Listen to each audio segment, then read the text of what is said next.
आज ही Doubtnut app download करें। Doubtnut पर होगा अब आपके सभी मैथ्स, केमिस्ट्री, फिजिक्स और बायोलॉजी डाउट्स का सफाया। बस अपने क्वेश्चन की फोटो खींचो, उसे क्रॉप करो और तुरंत वीडियो सोल्यूशन पाओ। Download now. नमस्कार दोस्तों, नाटक है पापा खो गए, जिसके लेखक है विजय तेंदुलकर। दोस्तों, नाटक का शीर्षक है पापा खो गए। आइए जाने इस नाटक में किस तरह पापा खोए हैं। दोस्तों, इस नाटक को अच्छी तरीके से समझने के लिए हम इसे 5 भागों में पढ़ेंगे। पढ़ते हैं इस नाटक के भाग 1 को। पात्र, यानी इस नाटक में कौन कौन लोग पात्र हैं, किन किन लोगों ने नाटक में भाग लिया है। पहला है बिजली का खंभा, दूसरा है पेड़, यानी दूसरा पात्र है पेड़। तीसरा पात्र है इस नाटक में लेटर बॉक्स, और चौथा पात्र है कोआ, और पांचवा पात्र है इस नाटक में नाचने वाली। छठा पात्र है लड़की, और सातवां पात्र है आदमी। इस नाटक में 7 पात्र नाटक को फिल्मा रहे हैं, दर्शा रहे हैं। पहला है बिजली का खंभा, दूसरा है पेड़, तीसरा है लेटर बॉक्स, यानी जिसमें हम लेटर या चिट्ठी डालते हैं वह लेटर बॉक्स। चौथा पात्र है कोआ, यानी पक्षी, और पांचवा पात्र है नाचने वाली, एक नाचने वाली औरत है, और छठा पात्र है एक लड़की, और सातवां पात्र है आदमी। आइए जाने इस नाटक में क्या हो रहा है।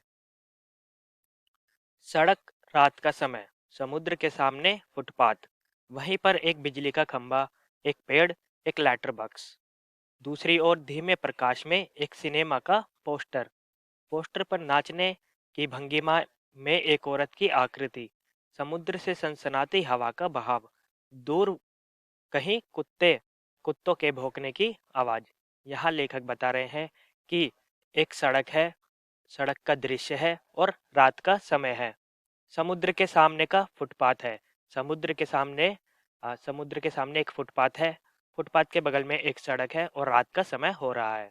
वहीं पर एक बिजली का खंभा है, और बिजली के खंभे के पास एक पेड़ है, एक और उसके पास एक लेटर बॉक्स है, और इसकी दूसरी तरफ क्या है, दूसरी ओर प्रकाश में एक सिनेमा का पोस्टर, यानी एक सिनेमा का पोस्टर लगा हुआ है। पोस्टर पर क्या है, पोस्टर पर नाचने की आकृति में नाचने की भंगिमा में एक औरत खड़ी है, यानी एक औरत की नाचने वाली आकृति उस पोस्टर पर छपी हुई है। समुद्र से सनसनाती हवा सड़क पर आ रही है, और रात के समय कुत्ते भौंकते हैं, तो यहाँ पर भी इस नाटक में भी दूर कहीं कुत्तों के भौंकने की आवाज आ रही है। तो यह था दृश्य है। पढ़ते हैं इस नाटक के पात्र आपस में क्या बात करते हैं। खंबा, खंबा कहता है जमाई रोकते हुए, यानी रात का समय है, खंबा है जो बिजली का, उसे जमाई आती है, और जमाई को रोकते हुए कहता है राम राम राम, रात बहुत हो गई। पेड़ जो खंबे के पास है वह कहता है आजकल की रातें कैसी हैं, जल्दी बीतने में ही नहीं आती। फिर जवाब देते हुए खंबा कहता है पेड़ का दिन तो कैसे न कैसे हड़बड़ी में बीत जाता है। फिर पेड़ कहता है लेकिन रात को बड़ी बोरियत होती है। यहाँ खंबा और पेड़ आपस में बातचीत कर रहे हैं। दोनों निर्जीव वस्तुएं हैं, और आपस में ऐसी बातें कर रहे हैं जैसे कोई व्यक्ति बातें करता है। खंबा बातें करते हुए कहता है कि रात हो चुकी है, जिस पर पेड़ जवाब देते हुए कहता है कि आजकल की रातें बड़ी लंबी हो चुकी है। और जो खंबा है जवाब देते हुए कहता है कि दिन तो बीत जाता है, क्योंकि दिन में लोगों की हलचल होती है, चहल पहल होती है, लेकिन रात में कोई भी नहीं निकलता सड़कों पर, तो सब बोर बोर सा हो जाता है। और पेड़ इसी का जवाब देते हुए कहता है कि रात में सब बोरियत सा लगने लगता है। फिर जवाब देता है खंबा, बिजली का खंबा कहता है तब भी बरसात की रातों से तो ये रातें कहीं अच्छी है पेड़ राजा। खंबा कहता है पेड़ से कि बरसात की रातों से ये बोरियत वाली रातें कहीं ज्यादा अच्छी है। पेड़ राजा, अब ये खंबा इस बात को क्यों कह रहा है कि बरसात की रातों से ज्यादा अच्छी ये बोरियत वाली रातें हैं, आइए जाने। बरसात की रातों में तो रात भर भीगते रहो, बादलों से आने वाली पानी की मार खाते रहो, तेज हवाओं में भी बल्ब को कसकर पकड़े बराबर एक टांग पर खड़े रहो, बिल्कुल अच्छा नहीं लगता।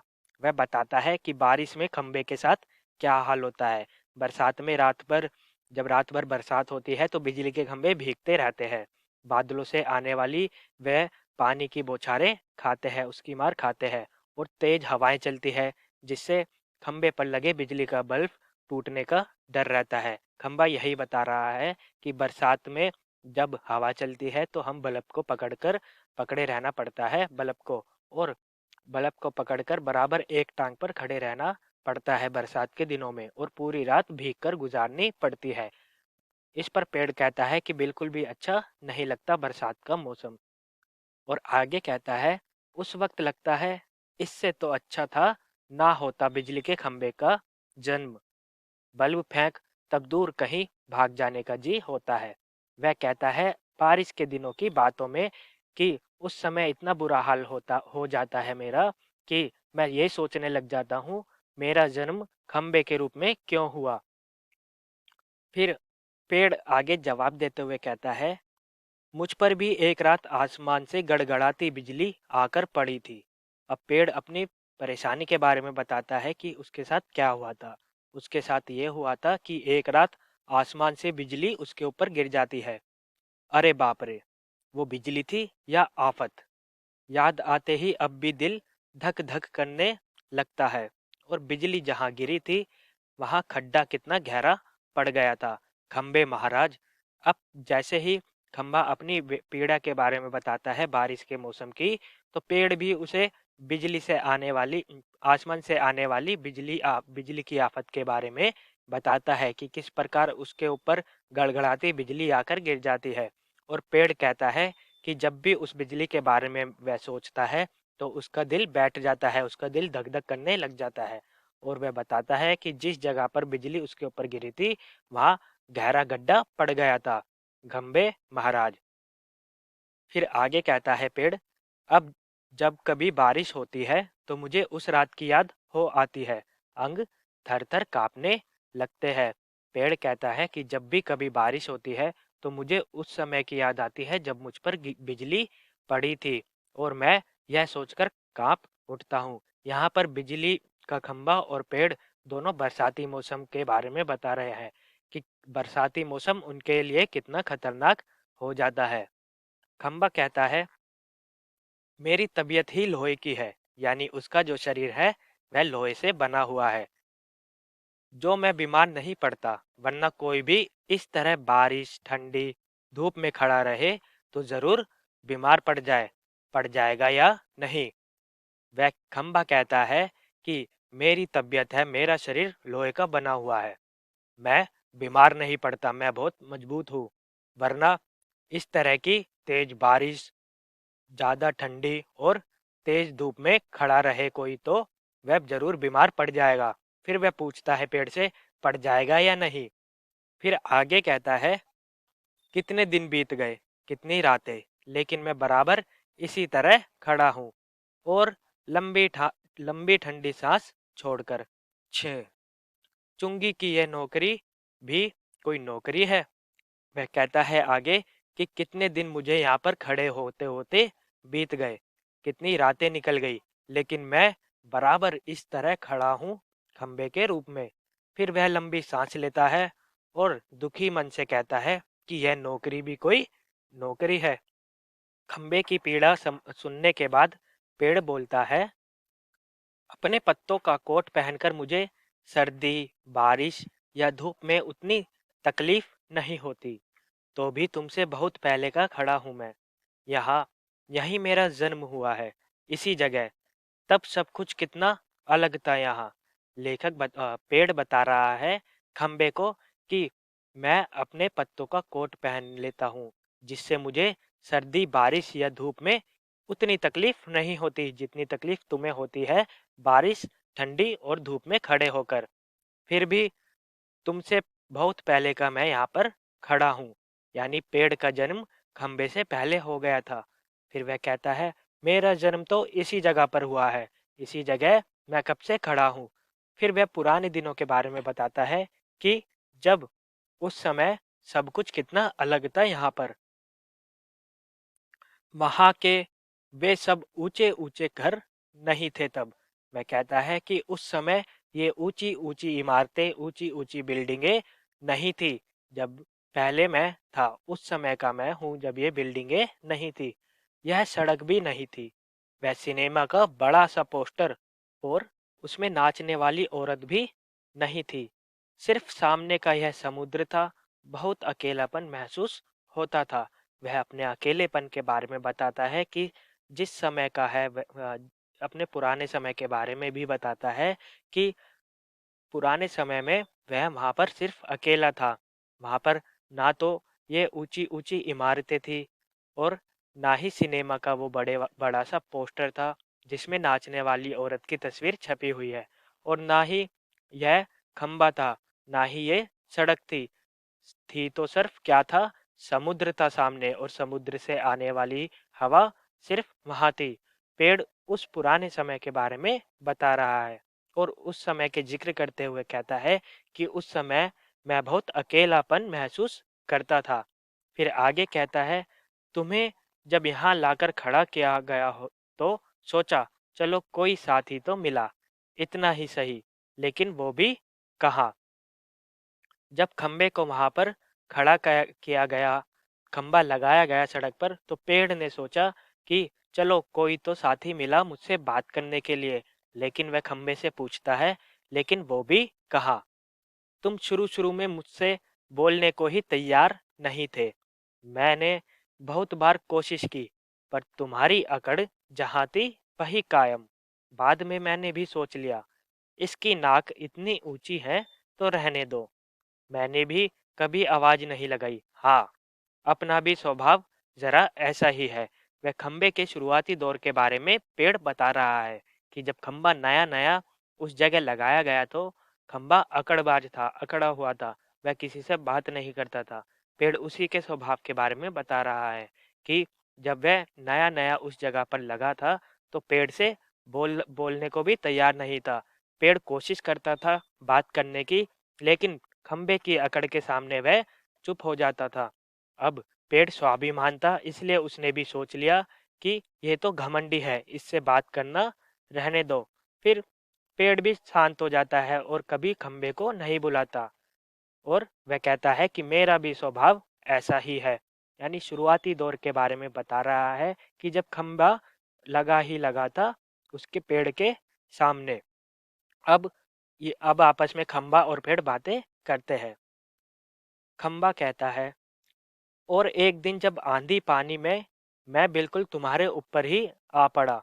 फिर वह पूछता है कि एक दिन क्या हुआ। एक दिन जब आंधी आया, बारिश आई, तो मैं उखड़कर तुम्हारे ऊपर जाकर गिर गया था। तो दोस्तों, आपने कभी देखा होगा कि जब आंधी या तूफान आता है तो सड़क के खंभे उखड़ जाते हैं और पास के पेड़ भी कभी कभी गिर जाते हैं। यहाँ खंबा उसी के बारे में बता रहा है कि जब आंधी और बारिश आई थी तो मैं तुम्हारे ऊपर आकर गिर गया था पेड़ से उखड़कर।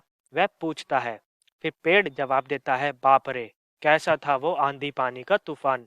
अब फिर पेड़ बताता है उस मंजर के बारे में कि वह मंजर कितना खतरनाक था जब आंधी और तूफान की वजह से तुम मेरे ऊपर आकर गिर गए थे। अब खंबा क्या कहता है, आइए सुने।